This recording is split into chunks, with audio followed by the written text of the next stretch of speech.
muy contentos de saludar nuevamente a todos nuestros seguidores, sobre todo en esta nuestra sección Conectando con mi mentor. Quiero recordarles que en este espacio hemos estado trayendo personas que nos comparten su historia de éxito precisamente porque es un punto en el que lo tienen más fluido, más presente, pero sobre todo, lo que atañe a los que nos siguen en Parent Book tiene que ver precisamente con cómo superaron su etapa de la adolescencia y sobre todo, cómo fueron motivados, incentivados y gestionados por aquellas personas que les tenían tanto cariño y los amaban tanto. Para la reseña del día de hoy, contamos con la presencia de la licenciada en Administración y Finanzas, Carla Samaniego. Hola Carla, ¿cómo estás? Buenas tardes. Hola, buenas tardes a todos, mucho gusto y muchas gracias por esta invitación. Gracias por haber venido y bueno, para terminar de presentar, les comento que Carla en este momento es directora de la empresa Auker. Ella está apostando todo a la gestión de personal de capital humano, a la competitividad de los negocios y bueno, de la economía y de todo lo que tiene que ver con una empresa. ¿Quién mejor que ella para que nos comparta acerca del éxito que está viviendo en este momento? Muchas gracias. Gracias. Muchas gracias. Bueno, ¿qué te cuento? La verdad es que agradezco esta invitación. Me siento muy honrada por lo que representa compartir esta historia personal que se traduce en una historia empresarial y que puede sumar o que pretendo y espero pueda sumar mucho valor a quienes nos escuchan, a quienes nos ven y al propósito que tienes de poder fomentar todo esto que a veces no vemos cuando estamos más jóvenes, pero que hacen por nosotros nuestros padres, ¿no? Sí, la verdad es que muchas veces como papás estamos mandando todo el tiempo mensajes a nuestros hijos y en esta etapa de la adolescencia pareciera que no, pero nos ponen más atención que nunca. O, por ejemplo, a ti, ¿cómo crees que te fue en esa difícil etapa? Para mí, bueno, creo personalmente que fue una etapa difícil en un sentido de encontrar una identidad personal, ¿no? Ajá. Yo creo que venía desde antes, como desde los 8 o 7 años. Tengo una hermana más chica que yo y 2 hermanas más grandes. Okay. Pero entre la hermana que está anterior a mí y yo hay 6 años de diferencia casi. Entonces, ellas ya eran adolescentes y Wendy y yo seguíamos siendo niñas. Entonces, había momentos en los que yo buscaba jugar sola y Wendy quería jugar conmigo y yo no la dejaba. Y luego comprendí que era como ese espacio que yo buscaba mío. Wendy nació 2 días antes de que yo cumpliera 1 año, entonces yo le atribuyo que hubo mucho como esa necesidad de buscar algo que fuera para mí. Afortunadamente Wendy es mi mejor amiga, o sea, no solo es mi hermana, es mi mejor amiga, es alguien a quien amo profundamente, admiro mucho, a mis hermanas mayores también, y creo que ellas tienen esa conexión entre ellas dos porque también se llevan años, 2 meses, y ahorita las 4 que ya estamos en etapa adulta, nos llevamos muy padre, muy chilo, dijéramos en Culiacán, porque desde allá soy, ¿verdad? Eres de Culiacán. Sí. A ver, Carla, pero directora de una empresa, pero no solo eso, has gestionado gente para que desarrolle su empresa, confías y crees plenamente en el capital humano. Platícanos, ¿por qué apostaste todo tu éxito a eso? Bueno, tuve la oportunidad de que me invitaran en algún momento a experimentar un proceso de formación como participante y pude tener procesos en los que me encontré a mí misma con más posibilidades, con entendimientos o con más autoconocimiento. Y me enamoré de hacer eso, me enamoré de poder ser un facilitador donde la gente se descubra a sí misma con más sueños, con más posibilidades, con más alternativas, con todo lo que puede hacer y que eso se pueda ver en sus reflejado en sus resultados y que a la par pudiera haber un crecimiento, ¿no? Yo creo que cuando una persona crece o crecemos, podemos agregar mucho más valor en un sentido de cualquier cosa que estemos haciendo y que a la par pudiera ser esta parte de agregar valor, una forma de hacer crecer la organización empresarial, pública, social en la que estemos participando. Y cuando una empresa crece, pues son más oportunidades de empleo, son menos niños en las calles Y esa es nuestra forma de impulsar a la humanidad hacia adelante, ¿no? De servir a los demás. Fíjate que está muy padre eso que me comentas, y ahorita que lo estás comentando, me estoy acordando que en una ocasión, en un taller que tuve, la persona que nos estaba impartiendo el taller nos comenta que si sabíamos que era una empresa. La verdad, yo me he dedicado como mamá pues a estar en casa, y se me ocurrió voltear y decir que para mí una empresa pues era mi familia. O sea, que la familia había que invertirle todo ese tiempo como empresaria para poderla dirigir y poderla llevar adelante. Y bueno, pues él ya me dio la explicación de lo que realmente era una empresa, pero ¿tú qué opinas al respecto? Yo creo que es una forma de ser empresa porque no es fácil, ¿no? Esta parte de tener familia y, bueno, también existe la planeación, ¿no? La planeación desde quizá algunas familias planean el tener o no hijos, o planean cómo vivir o qué estilo de vida llevar, lo que implica eso en materia de trabajo y de sacrificios, ¿no? En qué sí invierto, en qué no invierto, incluso en las escuelas de los hijos, ¿no? Dices, oye, esta escuela es buena, pero quiero apostarle a que mis hijos tengan relaciones públicas además de calidad académica y que eso les permita un mejor futuro. Entonces, planeación hay, visión hay, una misión de cumplimiento, un esquema de formación hay. Quizá no hay un retorno de inversión directamente en temas de dinero, tangible o líquido, llamémosle así, pero hay muchas comparativas con la empresa sin duda alguna, ¿no? Sin duda alguna, sobre todo en el tema de la comunicación, de estar todos en una misma línea, comprender las etapas que va llevando a la familia, ¿no? Cuando recién se casa una pareja, por ejemplo, pues son ellos dos y están empezando a construir, están empezando a conocerse, a definir sus procesos, a definir que no me gusta que dejes la toalla tirada en el baño, ¿no? Esto de aquí se llama ropa sucia, aquí lo echas, va adentro, no afuera, ¿no?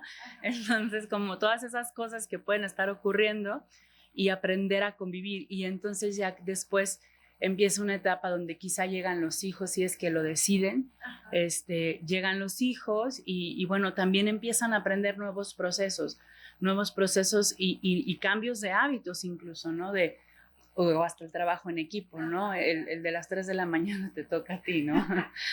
O el de las 6 a mí, o yo me quedo todo el día, o yo dejo mi carrera profesional por atender a mis hijos, ¿no? Sí. Que algunas personas tienen la oportunidad, bendita oportunidad de hacer eso, porque está padre que haya una figura familiar, pero muchas familias le apuestan a la calidad de vida propia y de los hijos, y para esa calidad de vida a veces tienen que salir los dos a trabajar.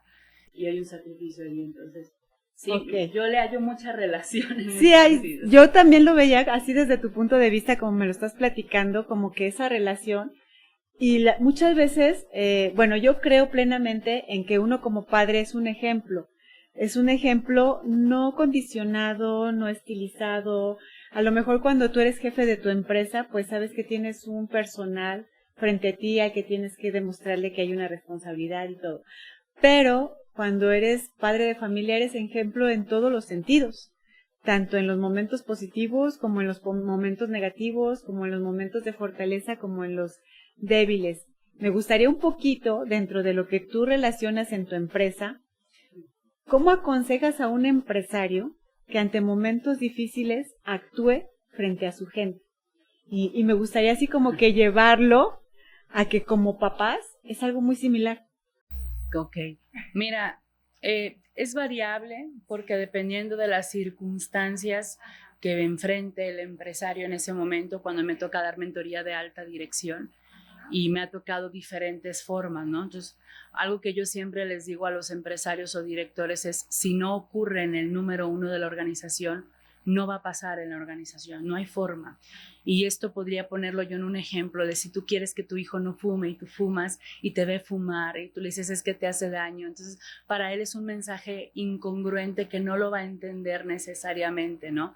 Entonces en el empresariado pasa igual, ¿no? O sea, si tú le exiges a tu colaborador trabajo, pero no le respondes en lo que necesita, o no hay apertura en la comunicación y preguntar, oiga, no le entiendo, y que él sienta que si te pregunta que no entiende, sienta que pierde su chamba porque no hay esa confianza.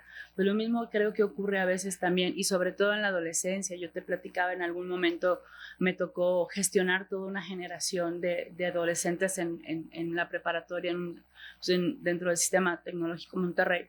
Y recuerdo, yo traía haciendo 42 estudiantes de diferentes perfiles, todos ahí en Culiacán, todos. Algunos eran mis consentidos, decían unos, ¿no? Pero me acuerdo que hasta de campamento nos fuimos hasta La Malinche, en Tlaxcala. Imagínate, viajar 28 horas de ida y 28 horas de vuelta en camión, con 40, sí, 50 muchachos y 3 profesores, imagínate. Okay. No, bueno, una cosa... ¿Y cómo lo manejaste? A mi ángel de la guarda. No, yo creo que fueron ángeles los que nos ayudaron, sí. Definitivamente, sí.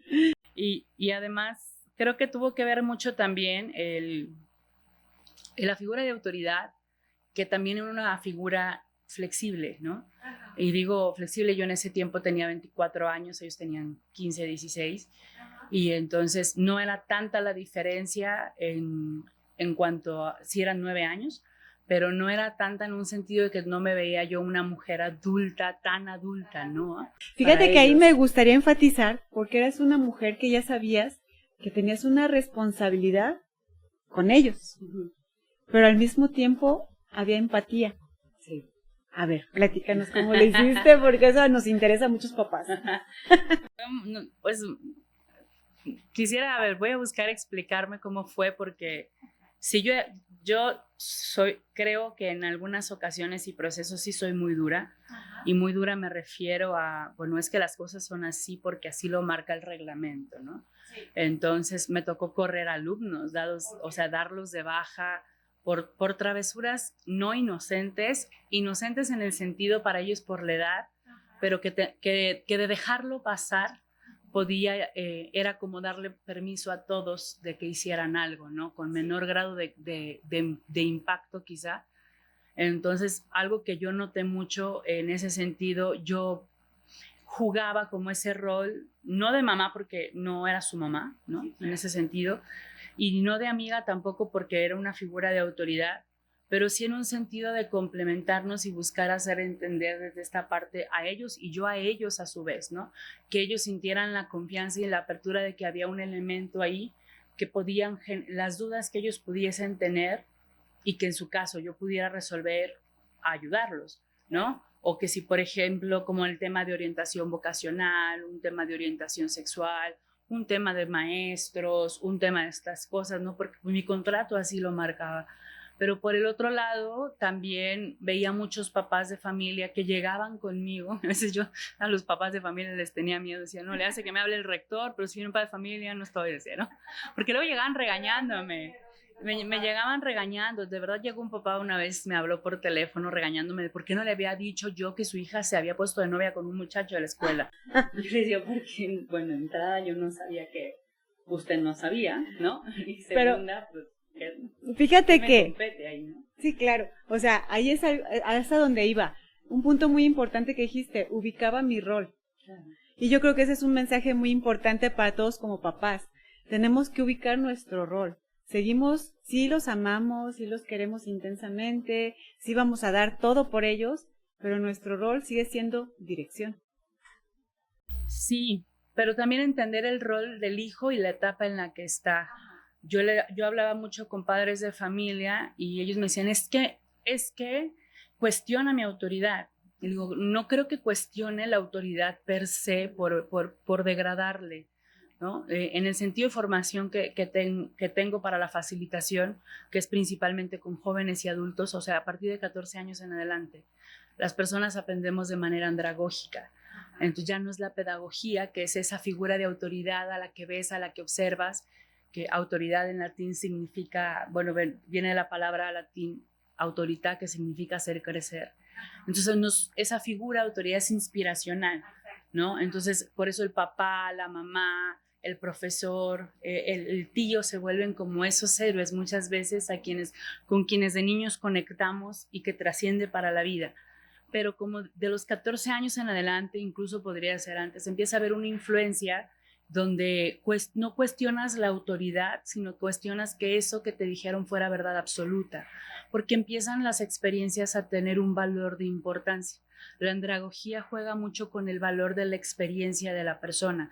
Entonces, el adolescente está teniendo experiencias distintas al contexto que siempre vivió protegido, y que ve a un amigo que fuma y que es popular y que tiene la atención, o a una amiga que se pone uñas largas y es la niña sexy de la escuela, y ellos son los que se vuelven inspiracionales ahora, ¿no? Y entonces yo quiero experimentar qué se siente ser popular y no sentirme rechazado, y se empiezan a cuestionar, no tanto por quitarle, yo creo, a los padres de familia el valor, porque no lo quitan, pero quieren buscar su propia identidad. Es una dirección, pero como dices, flexible, ¿no? O sea, una dirección en donde sigo siendo quien te dirige, probablemente no decirte vete solamente por aquí, ok, prueba, vemos cómo te va, me platicas qué experimentaste, qué viviste, qué sentiste, o lo que me quieras compartir, porque obviamente a esa edad ya no te comparten todo, pero qué aprendiste, que es lo más importante. Entonces, dentro de ese qué aprendiste, está la flexibilidad de uno como papá, pero sin dejar de tener la batuta de, no del estricto orden de yo soy el que tiene toda la razón, sino en el estricto de que sigo aquí, guiándote, para que cuando encuentres tu camino, pues te impulso, ¿no? O sea, te sigo llevando al final de él, porque al final de cuentas el adulto que se va a descubrir, pues vas a seguir siendo tú mismo. Sí, claro. Yo tuve la experiencia con muchos padres de familia, y digo muchos, me refiero, eran, no sé, pongo un número de 30, más de 30 padres de familia, que en seguimiento en los programas de tutoría, que los tutores, yo coordinaba el programa de tutoría dentro de lo que hacía y desarrollo estudiantil, que los tutores tenían estos acercamientos, y una constante era que pareciera que el padre de familia quería que su hijo viviera la vida que al padre le gustaba hubiera haber vivido, ¿no? Y entonces viene ese rol de, es que lo tienes que hacer así, ¿no? Y el papá, sin demeritar su valor, porque obviamente es fundamental el padre de familia, y también lo viví, o sea, viví alumnos que perdieron a sus padres y su desempeño académico era otro, ¿no? O sea, o su comportamiento social era otro. Entonces también niños que crecieron sin él, y al ver que era junta de padres de familia, nada más veían llegar a un papá y era como ¿y yo por qué no lo tengo, no? Se cuestionaban muchas cosas, y eso llegaba aquí muy, muy, muy intenso, sí. Yo creo que sí, porque pues sí, yo creo que te digo que nuestros ángeles, el ángel de esa generación y mi ángel conectaron muy padre y dijeron, pues a darle, echémosles bendiciones para que nos vaya bien. Hoy a la fecha, yo tengo ahorita 40 años, nos seguimos llevando, ¿no? Ya me dicen, ya no soy un niño de 15 años, ¿no? O sea, cuando hablamos y me toca verlos crecer, hoy dirigir algunas áreas de organizaciones, incluso sus propias organizaciones, varias de las alumnas son mamás de familia, están plenas, son felices, y poder haber sido parte de esas historias que hoy ellos cuentan es fascinante, ¿no? Y en las empresas igual, ¿no? También cuando trabajamos con jóvenes. Era lo que te iba a decir, retomando de que si una familia es una empresa o no. Por ejemplo, en tu empresa, ¿qué es lo básico para que funcione cuando estás gestionando, pues, a alguien que quiere emprender, que quiere sacar adelante su proyecto? ¿Cuáles son como que los puntos básicos que tú les comentas que son, pues, básicos para que funcione el proyecto que quieren aterrizar? Tu propósito. ¿Cuál es el propósito que tienen? Porque a veces no lo tienen identificado. Hay gente que me dice, yo quiero emprender porque quiero ser rico. ¿Rico en qué sentido? Rico en dinero, rico en relaciones públicas, rico en posicionamiento. ¿Qué significa para ti ser rico, no? ¿Cuál es tu propósito? Y vamos metiéndonos a cuando me toca asesorar emprendedores a definir esa parte del propósito de entrada, porque el proyecto puede ser buenísimo, ¿no? Sí. Pero si el emprendedor tiene muy claro el proyecto, el propósito, además del proyecto, va a buscar siempre cumplir ese propósito y va a abrirse opciones, porque si el proceso A no funciona, va a buscar un cómo sí para lograr ese propósito, porque así son los negocios, o sea, ningún negocio es exitoso necesariamente sin errores, ¿no? O sea, los errores son parte de ese éxito también en los negocios y yo creo que en todo, en las relaciones personales, en uno mismo como ser humano, ¿no? Entonces, que somos muy rudos con nosotros también. Y yo creo que de lo principal sería eso, el propósito. Y muchas veces me dicen, oye, quiero emprender con mis amigos. Y yo les digo, sí, pero ten claro el propósito y cómo, ¿no? Y pon reglas. Y pon reglas y pon límites, porque nosotros cuando emprendimos éramos 6 amigos y desafortunadamente hubo en su momento como esta disociación, ¿no? Se deshace esa primera asociación, que fueron los 6 socios fundadores, y que fuimos, y que hoy quedamos de esos nada más 2, pero años después entendimos, años después, fue 2, 3 años después, que fue un tema de redirección de vocaciones, ¿no? Y que está bien, o sea, y nos hablamos claro, cuando fue el 10º aniversario, yo invité a los socios fundadores a que estuvieran porque hicimos un evento grande para agradecer los 10 años de Auker. Y ahí estuvieron, ¿no? Ahí estuvieron, nada más uno por temas de agenda que estuvo en Ciudad de México no pudo venir, pero ahí estuvieron y lo que desarrollamos y es entendernos, ¿no? En ese sentido. Ahí es donde yo insisto que la familia es como algo muy parecido. O sea, tienes un objetivo, cuando conoces a alguien, te quieres casar, o quieres, no sé, ya no tanto casarse, ¿no? Igual ahorita ya hay muchas formas de unirte con una persona y de empezar a poner planes y con esos planes y esos objetivos, pues, de a poco dar pasos y empezarlos a aterrizar. Probablemente es comprarte una casa para que vivan los dos, probablemente es queremos cada quien vivir en nuestra casa y tener nuestras citas para que siempre parezcamos novios. Ahora sí que ya depende de lo que cada quien, pero lo más importante de los mejores objetivos es cuando llegan los hijos, ¿no? Pues no sé, supongo que sí, cuando los quieres, ¿no? Porque hay familias que se construyen de quienes incluso son pareja nada más y ellos dos son familia también, ¿no? O sea, yo entiendo el rol de los hijos en ese sentido, pero mira, yo te podría platicar desde un sentido empresarial esperando que pueda sumar muchísimo valor el ejemplo a los padres que nos escuchan o a los que sueñan ser padres de familia o construir una empresa incluso. En 2013 tuvimos una reunión nacional del equipo Auker, que somos poquitos, pero la empresa siempre ha sido una empresa de flexwork, es muy disruptiva, o sea, nuestro equipo no está todo aquí en León, o sea, tenemos equipo en Culiacán, en Sonora, en Querétaro, aquí en Guanajuato, en la Ciudad de México, tenemos staff freelance en otras zonas, ¿no? Entonces, el equipo realmente siempre hemos trabajado de manera remota todos, ¿no? Y por proyecto y o tiempo fijo. Pero en esa ocasión nos tocó venirnos después de que se fueron parte del equipo a una certificación de capacitación, a certificarse como instructores, y yo fui como capacitadora a esa institución, a esa capacitación. Entonces regresamos a León y el equipo que estaba empezamos a trabajar como una planeación de soñar Auker en esa época, ¿no? De cómo íbamos a hacer y demás. Entonces estábamos en reunión y me dicen May y Jerry de Sonora, y May que ahorita está en Querétaro pero es de Salamanca, y de repente así de la nada me dicen Galle, pero me dicen galletas. Dicen, Galle, no más ellos, ¿no? Ok. Me dicen Galle, no tienes que considerarnos en todo. Y yo así de, ¿cómo? O sea, yo, ya sabes, queriendo ser congruente con el equipo de sueño esto, pero ver ustedes qué opinan, cómo lo harían y demás, ¿no? Dicen, Galle, no nos tienes que tomar en cuenta en todo. O sea, tú eres la directora, tienes que aprender a ser más jefe. Y yo dije, por dentro estaba de hijos de toda su madre y padre, ¿no? Porque era un baldazo de agua fría al ego, ¿no? Primero, a mí me llegó en el ego en ese momento y me dijeron, tú eres la directora, hay cosas que tienes que decir tú, nosotros confiamos en ti y te vamos a seguir y te vamos a dar soporte. Y hay otras cosas en las que sí nos tienes que incluir, pero no nos tienes que incluir en todo, ¿no? Necesariamente. Tienes que aprender a ser más jefe. Y mi ego reaccionó diciendo, ok, muy bien, ¿no? Y pasaba los días y era así como de, querían que fuera más jefe, ¿no? Y entonces yo me ponía en mi rol de, a ver, muéstrame cómo sí, ¿no? O llegaba, me acuerdo que llegó una vez Jerry, tengo un proyecto, y no, le dije yo, así de entrada y sí va, ¿no? Y le digo, a ver, ven, dime cómo sí, porque ese verano él estuvo acá conmigo.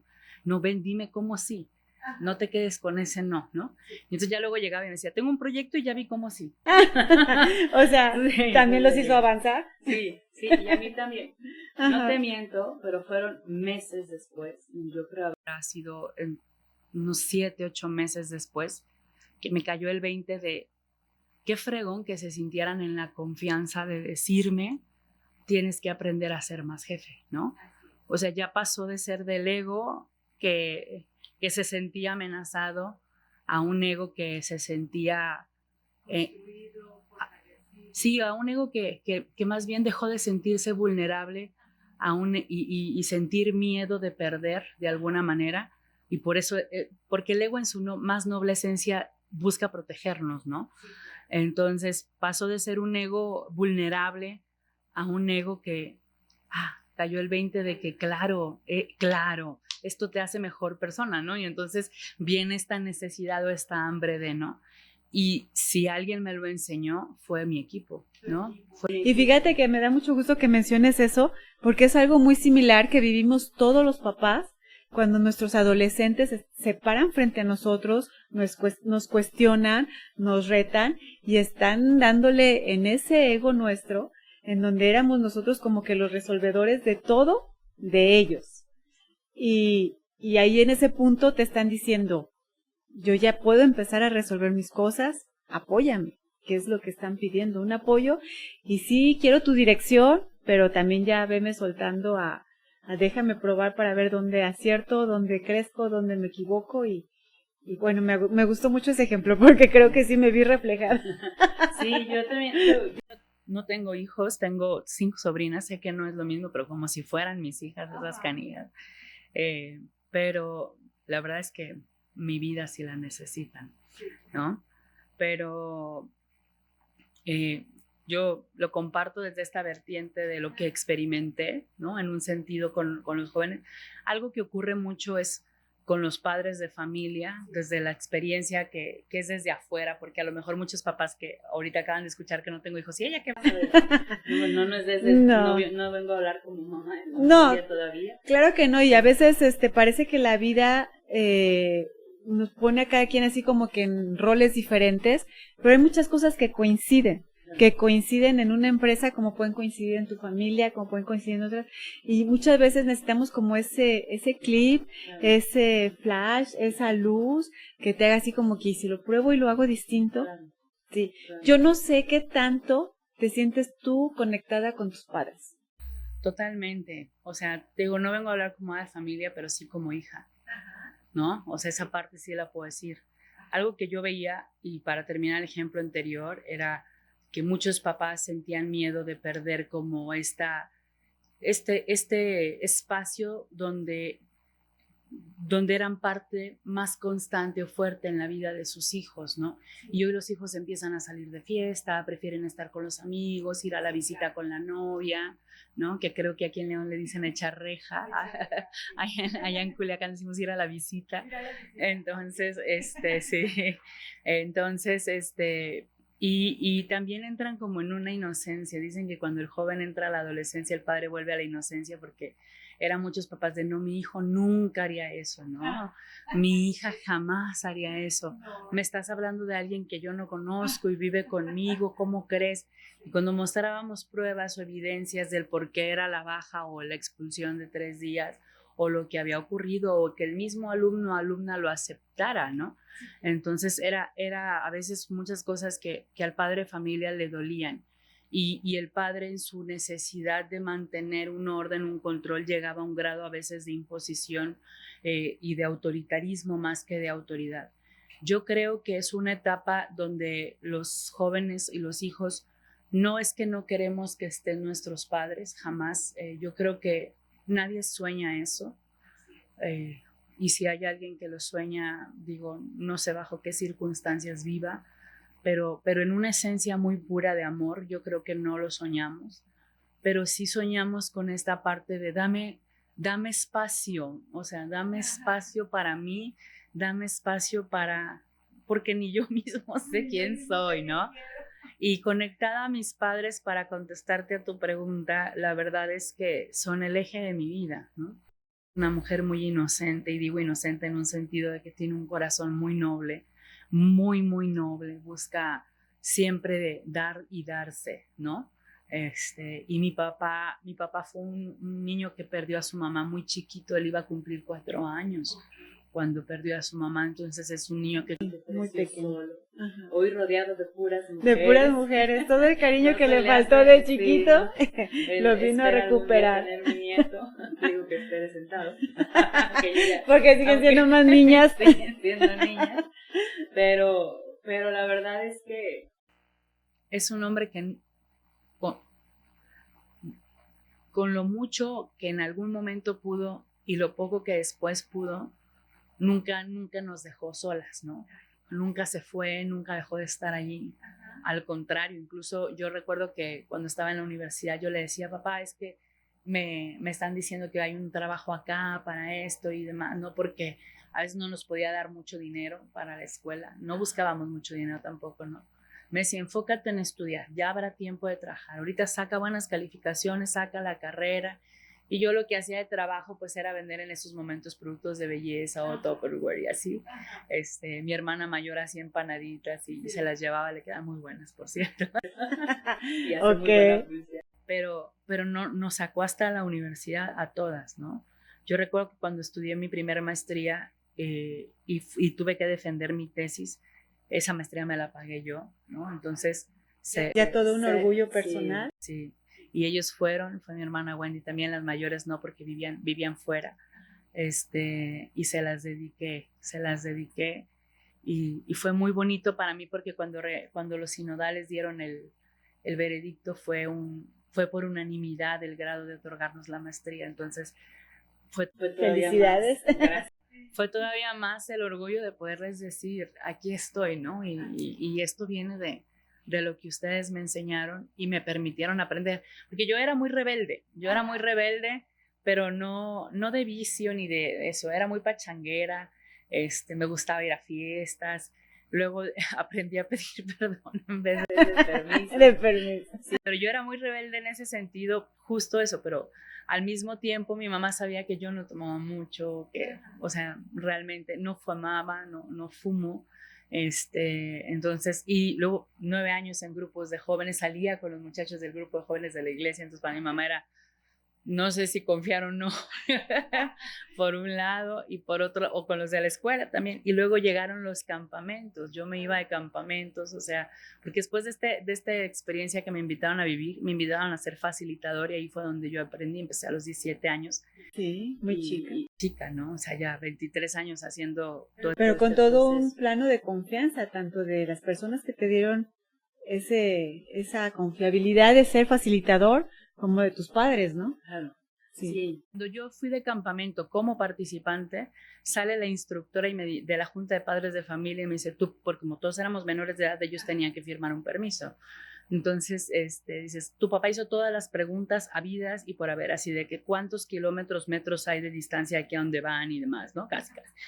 Y ya después me invitaron un día antes y me certifiqué como instructor de campamentos y luego de programa de formación ahí en un programa en específico, luego me fui a Navojoa y bueno, allá luego andaba yo en Monterrey, San Luis, Hermosillo, Chihuahua y así andábamos, ¿no?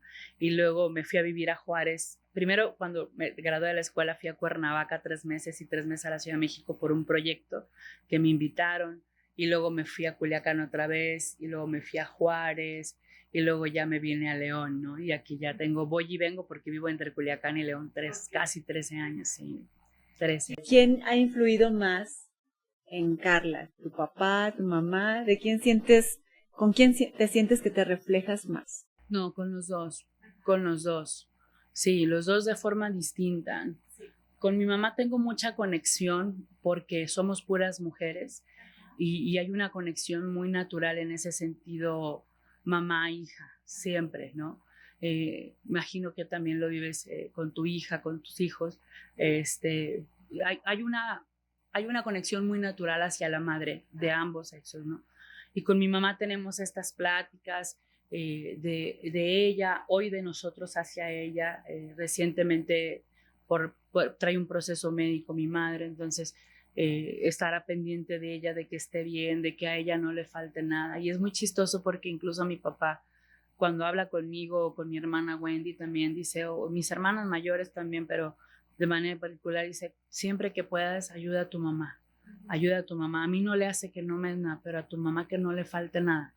Y vas a ver cómo Dios te lo va a multiplicar, ¿no? Y yo sí creo en eso, creo mucho en eso, ¿no? Y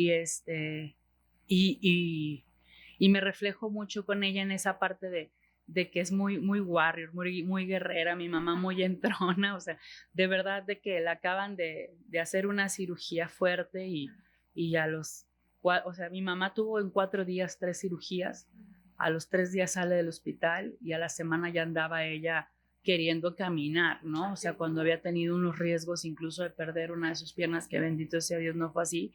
O sea, así es mi mamá, ¿no? Entonces, sí, es un ejemplo. Sí, totalmente. En ese tipo de fortaleza. Por ejemplo, veo que también estás en el consejo de la Asociación de Mujeres. Asociación Mexicana de Mujeres Jefas Empresarias. AMGE. Ellas son solo mujeres. Sí.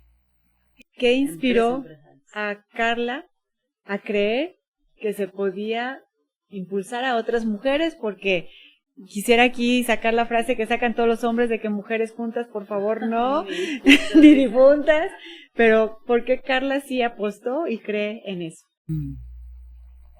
Dicen, siéntate con los ganadores, la conversación es distinta, ¿no? Y son mujeres que no solamente son madres de familia, que además de ser madres de familia son directoras de empresa, dirigen equipos de trabajo, exportan sus productos, generan valor económico a la sociedad en la que participan, son socialmente responsables, son mujeres que admiro y que a mí me inspiran en cómo quiero ser yo como empresaria. Hoy formo parte del consejo de la AMGE en Culiacán, fui directiva nacional el año pasado como directora de gestión de recursos financieros durante la directiva 2021, que es una directiva que va a durar 3 años, pero cada año cambia la directiva. Y ha sido un aprendizaje bastante interesante, ¿no? Porque la gente piensa que esto de la sororidad no existe o que el tema de ser sororidad es nunca dejar de apoyarnos y nunca enfrentarnos, y no es así, ¿no? O sea, o que feminista es algo radical y tampoco es así, ¿no? Entonces yo veo que el ser parte de ese equipo de mujeres y estar en contacto con ella y no solamente aprender en un sentido personal, ¿no? También profesional.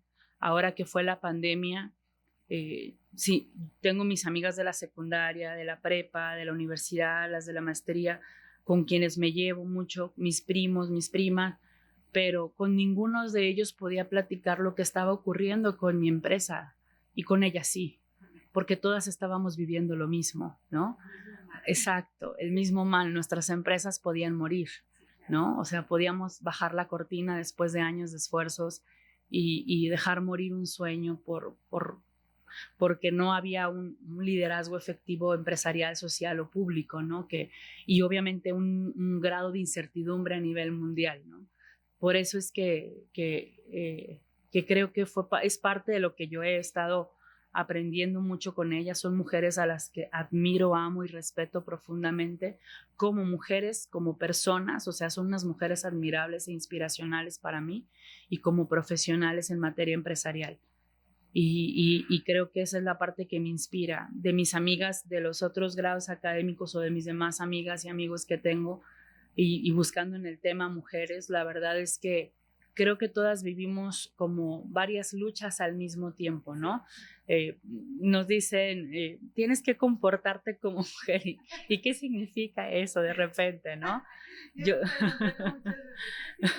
Sí, o a mí me decían, es que las mujeres como tú no le gustan a los hombres. Y yo, pues, ¿qué tan fea estoy, no? Y luego me decían, no, es que... y yo nunca entendí ese como tú, ¿no? ¿Qué significaba? Y luego me decían, no, es que tienes que hacerte menos para gustarle mucho. Yo, ¿por qué? ¿No? O sea, como muchas cosas que a veces yo no entendía, muchas de ellas sigo sin entenderlas, pero ya no tienen esa afectación que solían tener en mí, ¿no? En ese sentido creo que he buscado valorar a muchas mujeres, Hay muchas cosas que se pelean, que yo no estoy de acuerdo, pero no significa que no las comprenda, ¿no? O sea, y a eso le llamamos nosotros integrar perspectivas. En desarrollo humano se le llama la integración de perspectivas, que viene desde una empatía analítica, que por sí son 3 tipos de empatías, ¿no? Y esa empatía analítica, que es un proceso cerebral, porque se dan por circuitos cerebrales distintos, cada empatía. Cada empatía, sí. Un tema muy bueno que nos serviría sobre todo a estas mamás. En mi caso me tocó confrontarme más con mi hija, o sea, como que había más confrontación entre nosotros, pero venía como que desde mi bisabuela, mi abuela, o sea, como que todavía traíamos arrastrando esa parte en donde pues la mujer se confrontaba con la misma mujer, ¿no? Sí, entonces, claro. Te oigo a ti y escucho a una mamá muy apoyadora con sus hijas, un tema para mí muy, muy admirable, muy sorprendente, muy padrísimo, porque digo, qué bueno verlo, que existe, sí, porque sí existe, yo lo llegué a creer, pero no lo estaba viviendo, entonces, decía, debe existir por ahí algo, ¿no? Sí, entonces, te terminas dando cuenta que como mamá y como otra, que estás educando otras mujeres, pues si se te ocurre tener este tipo de confrontaciones, pues que esta parte que nos estás aportando se me hace muy valiosa. Sí, sí, a mí me funciona con mis sobrinas, ¿no? Te digo, mi mamá siempre fue una mujer que nos apoyó y sacó las garras por nosotros como hijas. A la fecha lo hace, a la fecha lo sigue haciendo, ¿no? Que mi papá dice, déjalas, o sea, ya están grandes, ¿no? Porque las vas a hacer atenidas y que no sé qué de repente, ¿no? Pero luego él es el que anda ahí de alcahuete con las nietas, por cierto, ¿no? Entonces, él es para mis sobrinas lo que para nosotros mi mamá, ¿no? Entonces, y por otro lado, el soporte de mi papá, un soporte muy en silencio con mi mamá, o sea, el que mi papá esté ahí con ella, aunque a veces sí reniegan mucho entre ellos, me imagino yo que debe ser normal, ¿no? Pero por ejemplo, ahora en Navidad, a mi papá le encantan los toros, ¿no? Y ahora que fue Navidad, le regalamos mi hermana Wendy y yo una corrida de toros en la Plaza México. Y que le encantan. Él era torero cuando era joven, ¿no? Entonces, le encantan. Los toros son su fascinación. Es su sueño frustrado no haber sido torero. Y le encantó el regalo y le dije, papá, la temporada grande termina en febrero. Me dijo, si quieres y si Dios nos permite, nos vamos hasta la otra temporada grande, me dice, porque hasta que tu mamá esté bien, porque mi mamá la acaban de operar otra vez ahora el 11 de febrero. Entonces, me dice, hasta que tu mamá esté bien, vamos, ¿no? Yo no voy a dejar a tu mamá así. O sea, él es un compañero de tu mamá en las buenas, en las malas, sí. Y sabe estar en todos esos momentos. Sí, yo creo que el tema, ellos dos, aunque te digo, a veces tienen estos conflictos en comunicación, que eso es lo que más ocurre a veces, pero ya yo veo que ya no son el uno sin el otro. O sea, yo a veces me traigo a mi mamá León y ya habrá desayunado tu papá, estará bien, se sentirá bien. Y yo, déjalo, mamá, te traje a descansar. O me traigo a mi papá y es como, tu mamá estará pensando en mí. Se acordará de que tiene una esposa. Ya tantos años. Bien. Le falta algo del súper. En diciembre cumplen 50 años. 50 años de casado. Tantos años de vivir juntos, de compartir juntos, cosa que se está perdiendo con estas nuevas generaciones. Digo, vamos a evolucionar para bien, yo pienso, pero si metemos toda esta temática de saber negociar, de saber comunicarnos, y bueno, ya para cerrar, ¿qué les dirías a tus papás en este momento? Infinitas gracias. Infinitas gracias porque yo sé que sacrificaron muchas cosas por mí. Desde que mi mamá cuenta que cosas que ella escuchaba a bebés llorar cuando yo estaba en su vientre, y hasta que una vecina dijo que era yo, ¿no? Y que decía luego, ¿por qué lloraba? Que ¿por qué lloraba? Yo no sé esa parte. Que cuando nací con un impulso que el médico me cachó y le dijo, cuídala porque su hija va a volar muy rápido. Muy rápido. Así que disfrútela. Y sí, a los 17 yo empecé a viajar mucho. Siempre hubo formas, gracias a Dios. Y creo que bueno, dice que al año y medio estábamos en misa y me le perdí, que fue un sufrimiento para ella, ¿sí? Que allá me encontró platicando con una imagen de Cristo y dice, y parecía que te contestaba porque te le quedabas viendo y luego le reclamabas con el dedo. A los 10 años sufrí un accidente que milagrosamente pude recuperarme y de verdad milagrosamente. Ya luego te platicaré esa historia, si Dios quiere, ¿sí? Entonces fueron como muchas cosas que nunca dejaron de estar ellos ahí para mí, para mis hermanas, hoy para mis sobrinas, mis papás, mis hermanas sí tuvieron separación. Entonces mis papás han sido como esas figuras de soporte también para ellas, para no dejarlas.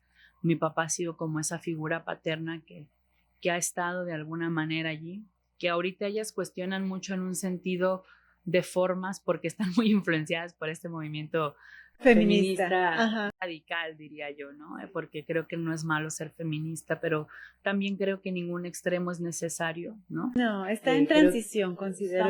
Estamos aprendiendo, sí. Claro. Les digo, yo, por ejemplo, hay cosas en las que no estoy de acuerdo, pero no significa que no las comprenda, ¿no? Que era lo que te decía de esta empatía analítica. Y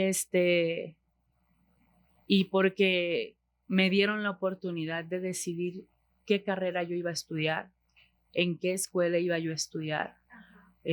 Yo recuerdo que la primera vez que llegué con mi boleta de calificaciones eran 10, ¿no? En primero de primaria. Sí. Y le llegué a mi papá con la boleta y me felicitó y me regaló una caja de chocolates al día siguiente por mi calificación. Uy, el segundo mes que llegué con 10, ya no me dio nada. Yo le pregunté por mis chocolates y me dijo, yo te los di porque diste tu mejor esfuerzo, ¿no? Y ahora también. Dijo, sí, me encanta que hayas dado tu mejor esfuerzo, pero esa es tu obligación, ¿no? Entonces, yo la primera vez te lo reconozco, pero tu obligación es buscar siempre ser lo mejor que puedas ser. Y eso es el reflejo de tus calificaciones. Tus calificaciones ahí están por eso. Sí. Creo que esa parte me marcó mucho, me marcó muchísimo. Entonces, hoy ellos, la verdad es que mi miedo más grande es estar lejos y no volverlos a ver. Ese es mi miedo más grande. Entonces ellos saben lo que significa para mí, lo que significa Auker para mí, lo que demanda Auker para mí, pero sí también sé que si hay alguien que ora por este sueño llamado Auker antes que yo, son ellos. Respaldada completamente por tus padres. Así, por el cielo también. En todo momento. Sí. Ok, no, pues Carla, muchísimas gracias por habernos acompañado, de verdad. Gracias. A todo nuestro público, espero que realmente encuentre en esta plática algún punto de reflexión, algún cambio de dirección que pueda servirles para seguir teniendo confianza en este momento que están pasando al lado de sus adolescentes. Muchas gracias a todos. Gracias, Carla. Gracias a ti por la invitación y por esta entrevista tan diferente pero tan linda y de verdad por creer que pueda aportar. Gracias a cada uno de ustedes también. Gracias a Cristian por la recomendación. Que Dios los bendiga. Muchas gracias. Muchas gracias y bueno, si les gustó, por favor denle like y compartan en todas sus redes sociales. Se despide con mucho cariño, Laura.